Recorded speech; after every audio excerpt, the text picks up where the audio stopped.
Weh, kau tahu tak alien tu sebenarnya saiz dia kecil ni Serius lah?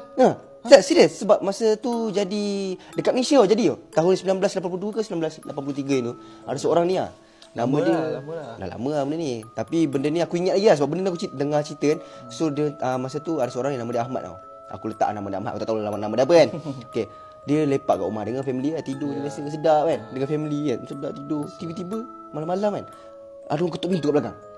Kuat gila. Bongok benda ni orang ketuk kan. Disebabkan Ahmad tu lelaki kan. Ketua keluarga dia terpaksa lah pergi bawah kan nak check kan. Gentleman sikit Takut kan. lah berdebar dah dia. Gentleman sikit lah kan. Dia check, dia buka pintu. Tengok dia ingat hantu apa. Tapi sebenarnya bukan. Rupanya jiran dia. Tapi pelik lah kenapa jiran datang malam-malam ni kan. Rupanya jiran dia cakap, bang, cuba tengok sini kan. Tengok semua malam pukul 12 ni keluar semua tengok gimana pula ni. Bau santau apa kan. Okey, lepas tu dia tengok. Rupa-rupanya dia tengok rupanya ada macam piring hitam. Piring hitam lah. Korang tahu UFO kan. Macam kau tahu UFO kan. Okey. Tapi UFO ni macam kita selalu tahu UFO yang besar lah. Tapi ni piring hitam ni macam piring, macam pinggan. Kecil-kecil piring. Macam piring makan kan. Besar Pinggan tu. terbang ke? Tapi warna hitam. Diorang nampak lah benda tu dekat dengan diorang. Macam dia pelik apa benda ni kan. Nak kata burung ke? Takkanlah burung bulat je kan. Macam pelik tiba laju pergi hilang. Hilang terus? Hilang terus. Lepas tu, lepas dah kejadian tu, seminggu lepas tau. Dah bukan seminggu ke apa kan. Lepas kejadian tu tiba ada terjadinya perjumpaan makhluk asing kat sekolah.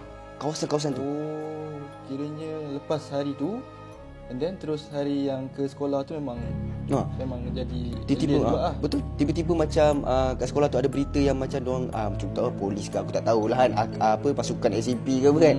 Dia datang kat sekolah tu, dia cakap okey diorang terpaksa nak tutup sekolah ni sekejap untuk hari ni sebab diorang ada macam tahu ada benda yang macam wujud lah kat situ. So diorang cari. So diorang cari, diorang jumpa piring hitam tak jumpa lah. Tapi diorang jumpa orang yang dalam piring hitam tu. So bila piring hitam dah kecil ni, orang dalam piring hitam maksudnya kecil lagi kan. Kecil lah so, kiranya. Memang bentuk tu alien, memang alien. Ada gambar tu diorang tunjuk lah masa tu tapi diorang tak dapat nak bebaskan. Biasalah benda-benda macam ni kalau kau tahu macam Area 51 mana ada tahun orang apa tahu. 1983 82. Memang tak ada pun aku rasa memang macam media payah lah. semua macam payah nak cari yang payah dengan berita macam benda ni tak war-warkan sangat lah sebab benda-benda makhluk asing ni mana war-warkan sangat. So masa dia jumpa tu memang kecil ni makhluk asing. Apa kecil ni aku tapi kau faham kalau dah kecil tapi dia dalam piring hitam dan boleh datang sini semua bagi aku ialah memang agak genius lah diorang kan. Tapi kita tak tahu lah